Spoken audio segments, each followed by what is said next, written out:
Well, look, just following on from the interview I did last night in relation to the appalling plight of our veterans, and especially in the wake of the shameful Brereton report, I should point out that during the holidays and in the wake of the Brereton report, service personnel have committed suicide, 11 in the last 2 months. The polls this week have been diabolical for the government, fancy level pegging with Labor. But from the feedback I received from the program last night, it's clear that on the issue of veterans and the Brereton report, the Morrison government is in deep trouble.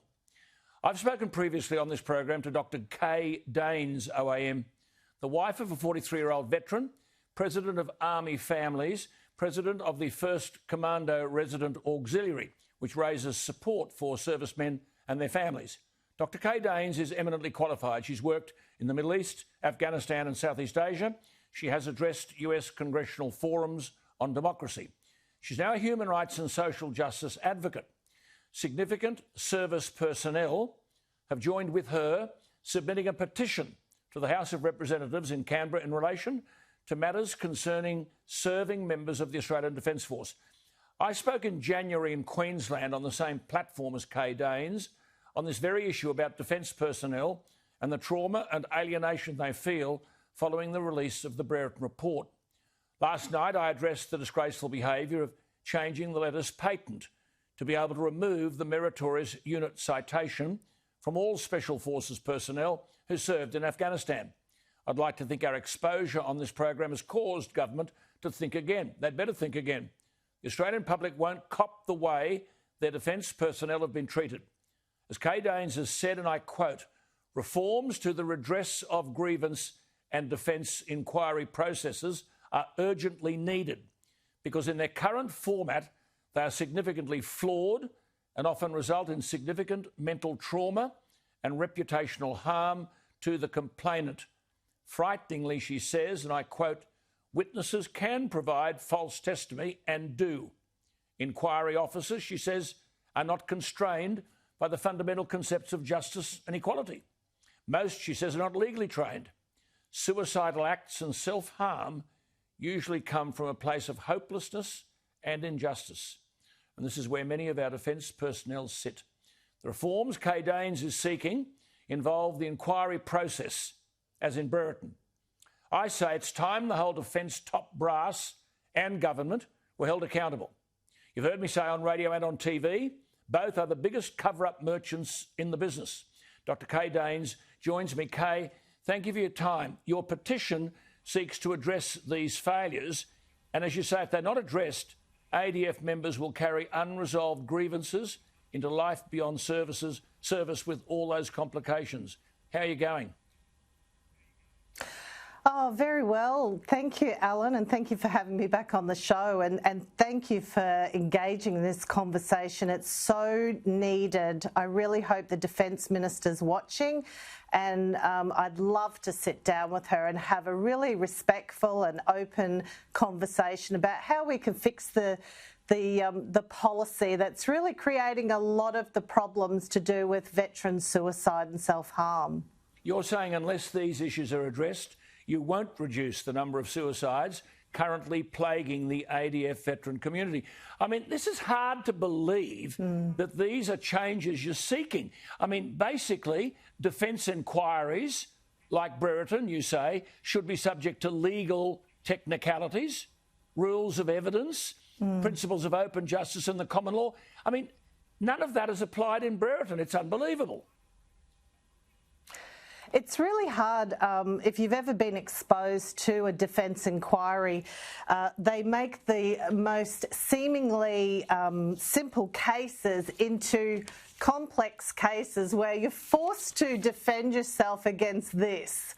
And this is incredible. This is just a simple case of a soldier that happens every single day, and it goes up through the chain of command, and they're met with this wall of adversarial defence legal resources, and it's a real David and Goliath match. It's really appalling and so unnecessary. Kay, this Brereton thing, as I said last night, was released in November, and I found out that in March there were men who'd served and who had returned, had no idea they were mentioned in this. There've never been any charges laid, and they get a demand from Brereton that they will be investigated, really interrogated, and then they're told they can't speak to anyone. They're under supervision. They've lost their job. They've removed, the car's taken away, their salary's taken away, and they can't talk to their friends.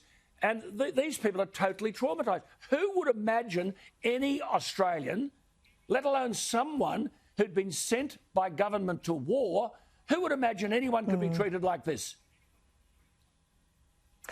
Well, it's hard to imagine. And, you know, this is not just the Brereton report. We have about 800, 900 inquiries similar to the Brereton report, not war crimes, obviously, but workplace complaints of defence abuse, institutional abuse, abuse of power.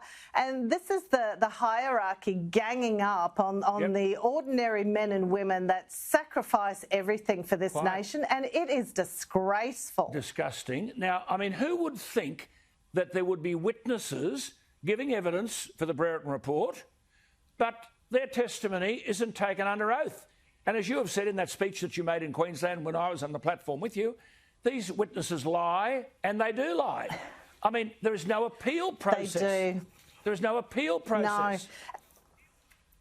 And there's this thing on here called "this is credible information," you know, a credible witness. I tell you, I have witnessed these defence inquiries and quite credible witnesses. I know of one man in particular who was credible enough to escort the Queen of England when she was here, who was credible enough to be the aide to the Governor-General. But in a defence inquiry, when a senior warrant officer sought his assistance to help you know, raise a complaint of abuse, that man was not credible. Can you believe it?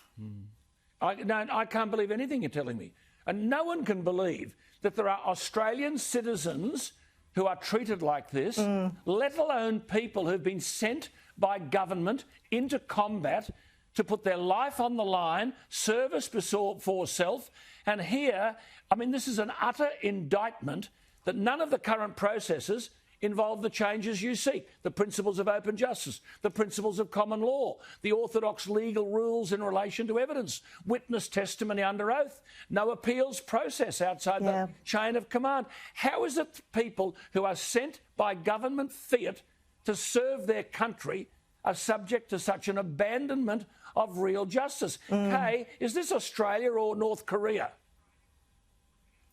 Well, you would have seen it at the Stand Tall seminar that we attended in Brisbane, and the young gentleman from one of the regiments there, and they were all nodding in the audience of when we were talking about these things. They were all saying, "Go, Alan, go, Kay, you know, stand up for us because we don't have a voice." And, you know, it's time the Australian people actually saw what was happening. And you know, I really encourage, I hope the Defence Minister is watching and we can get this conversation sorted, because the Prime Minister, I mean... The Prime Minister even. You've got a petition. I mean, my experience in government about petitions, they're noted and become doorstops. I mean, what evidence do you have that your petition will be treated any differently? And if it's thrown in the bin... Well, I think it comes down to the fact that once upon a time there was a man called General David Hurley who called for reforms in the workplace in the ADF and said we should have an organisation that becomes the employer of choice, that observes fairness and justice and equal opportunity for all. That was back in in 2013. I'd really like to revisit that conversation. He was a commander in Afghanistan, and he's been exonerated, and now the Governor-General. I mean, this is Mugabe-style justice. And you ask yourself, Kay, I mean, I don't know where we go from here, but listen, we'll keep in touch. Make no mistake about that. You keep fighting. This is not going to go away. And the more we talk, I can assure you one thing, the more the Australian public will be fighting with you. Thank you for your time. Defence lives matter. Defence lives matter. Do matter. And Kay, I could just say to my viewers, let me say this, suicide is the second leading cause of death amongst serving Defence Force members and the leading cause of death amongst veterans. ADF members who are medically discharged are more likely to suicide than those who discharge voluntary.